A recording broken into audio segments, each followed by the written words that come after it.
Ayan, itong Born Legacy. Ayan. Ay, pakita mo yung banana ko. Banana Q.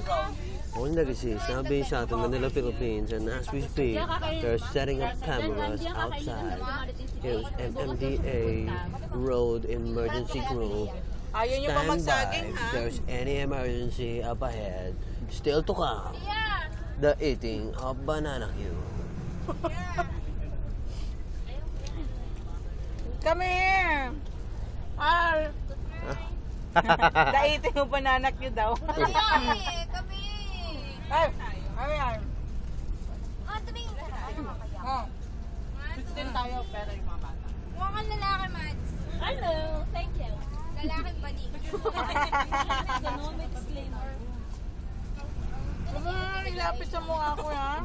Who has blonde hair? Alright, here we go. Inspiration ko iso. Totoo? Joke lang. Ayan na iso, oh. Ay, meron pala. Rachel Bangko. Hindi mo nakita. Hulihin niyo kami. Sabi ni Kuya, cellphone. Habol kayo.